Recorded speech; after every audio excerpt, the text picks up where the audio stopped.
If your ASUS ROG Flow X13 won't get past the black screen, these repairs can restore your system. We will troubleshoot Windows boot issues, repair system files, and recover normal startup. A lot of errors pertain to this problem, and we're going to go ahead and jump into what should hopefully be a pretty straightforward process, guys. And we're going to go ahead and jump right into it. So first thing I'd recommend doing would be to actually go ahead and boot to the troubleshooting utility on Windows 11. So if you do a hard power off 3 times in a row, Windows should automatically attempt to launch the startup repair utility. And if it doesn't find anything, it will give you the option to select advanced settings, in which case it will take you to a screen that looks like this. Now, if it does not take you to a screen that looks like this, or you're unable to get to that, you can also download the Windows 10 Media Creation Utility, or Windows 11. They probably will make a creation utility for Windows 11 at some point. And it doesn't really matter, you can actually run the Windows 10 utility on Windows 11 as far as I'm aware. And you should be able to run the troubleshooting utilities built in within it. So you just would go ahead and download it to an ISO file and then burn it to a DVD or USB. It'd have to be about 4 gigabytes or more. It couldn't be a small USB flash drive, and it couldn't be a CD. It'd have to be a DVD. And then you boot your computer from it. So depending on the computer manufacturer, you'd have to tap a different key on your keyboard in order to launch that menu, in order to select what boot drive you want to go off of. So it could be anything between the escape key, F2, F8, F12, for example. And those are the function keys on the top of your keyboard. So you may have to just do a little bit of trial and error. Shouldn't take you more than a couple minutes. Googling it would probably be best before you even begin. But anyway, we're ready to go ahead and jump right into it. So we're on the choose an option page. So these will look very similar whether you're booting from it directly within Windows itself, or if you're plugged in a USB flash drive with the media creation utility installed and you selected the recovery option. So when you are setting up your Windows 11 installation or Windows 10, depending on the drive you're using, there should be an option to repair your computer in the bottom left corner of the dialog window, one of the first screens that comes up. You go ahead and select that, and then it would take you to a troubleshooting screen like you see here. And you want to go ahead and select troubleshoot, reset your PC, or see advanced options. And then there are going to be a whole bunch of options in here that we're going to explore in today's video.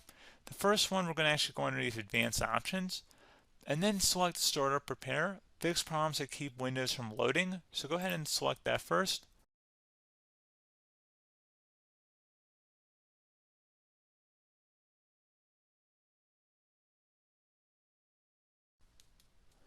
Okay, so you can see it could not repair our PC. That was our first option we could try. Something else, if we go back into advanced options here and then select troubleshoot, we're going to go underneath advanced options again. You can go ahead and actually access safe mode by selecting startup settings. And then if you select the restart button, you have the option on the screen, select safe mode with networking, which will give you a key on the screen. It'll tell you which key to press to enter that. I believe it's the F7 key. It'll do that for you. I'm not going to go over that in today's tutorial because I don't really want to go into safe mode, but you're more than welcome to attempt that by going into here and then selecting restart.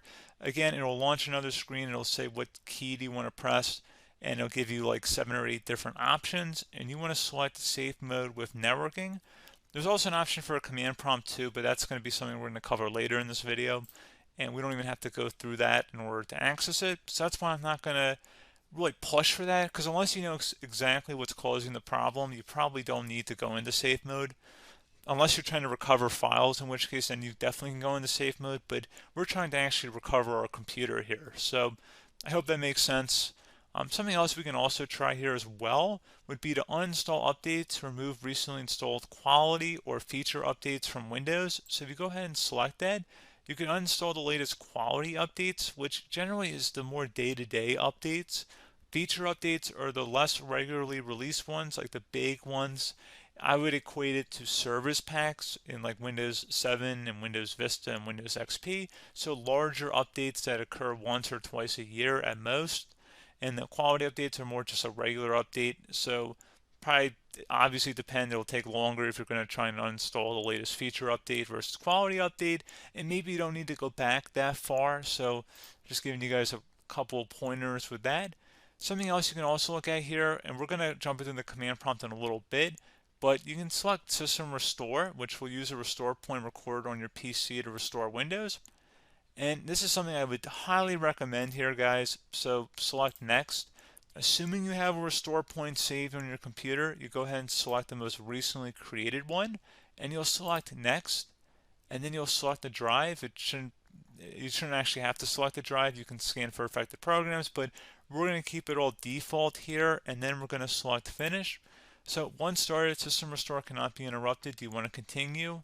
I think we're going to select yes. I don't think we have anything better to do on our computer right now, so just give it a moment here to initialize. It will take a couple minutes to run, obviously depending on how large your hard drive is and how much is saved on the System Restore point. So just give it a couple minutes here.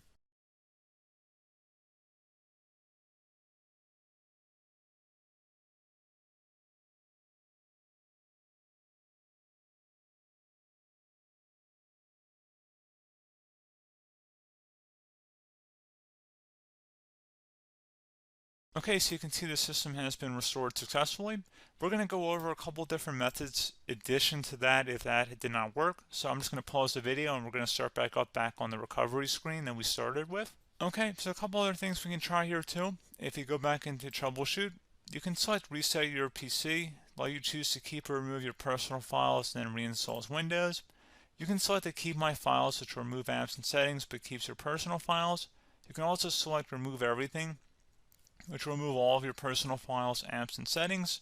So this is more of a factory reset, this second option here. First option, it should not delete all of your personal files. However, it will pretty much clear most of your programs, and keep in mind, there's no guarantee that your information, number one, is even still available and easily recoverable on your computer to the point that you actually would be able to recover anything. And the second point is that there's always a chance that it won't actually recover and it will just do a factory reset anyway. So there's no guarantee that actually would keep your files anyway. So I would recommend trying to get a recovery tool and backing that up first before selecting it anyway. But again, those are a couple different options. And then something else you can try here, if you go back to the choose an option. Another option, if you go underneath choose an option and select troubleshoot, advanced options, and now select where it says command prompt. Okay, so the first thing we should do is type our main hard drive here. In most cases, it should be the C drive. So you just do a C colon and then hit enter on your keyboard. So once you're underneath the C drive, we're going to type in dir and then hit enter on your keyboard. It should have program files, users, and Windows all in there. That's how you know you're in the right directory.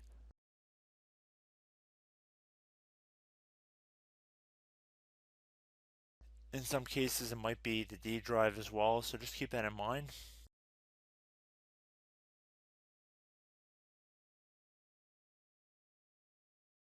Next thing we're going to do is type in cd space / Windows / system 32 / config, and then you're going to hit enter on your keyboard.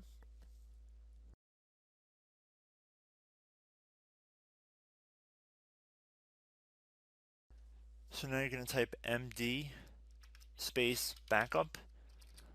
If you've seen other tutorials, it might also say to put down md backup. That's because the backup name is pretty common when you want to back something up. So you can name this whatever you want, doesn't have to be backup. So if you've already made a backup folder in the past, you could do backup 1, for example. So once you're done setting the name you want the backup to be called, hit enter on your keyboard again.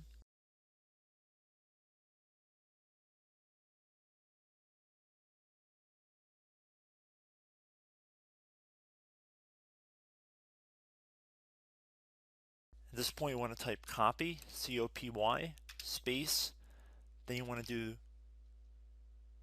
the star symbol above the 8 key, then do a period or a dot, whatever you want to call it, then another star sign, and then another space, and then type backup, and then hit enter on your keyboard.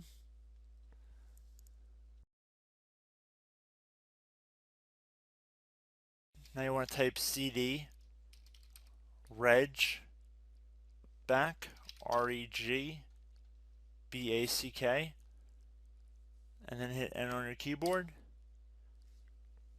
So now that we are under the reg back, so now you want to type dir again, and then hit enter.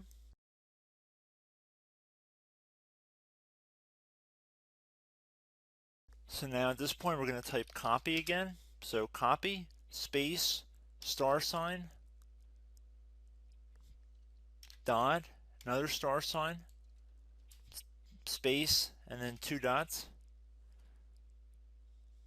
So we're going to type copy, space, star sign, dot, sign, star sign, dot, dot, and then hit enter on your keyboard again. So for overwrite, you want to overwrite all. So type A on your keyboard, so capital A, and then hit enter on your keyboard.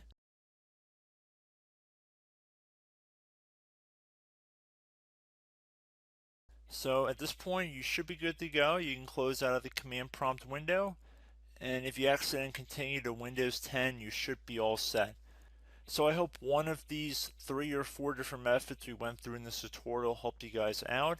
Again, I'm not sure if you guys heard me earlier, but try to go back into your safe mode if possible and uninstall any programs you know might be conflicting with the Windows startup if you can get into safe mode.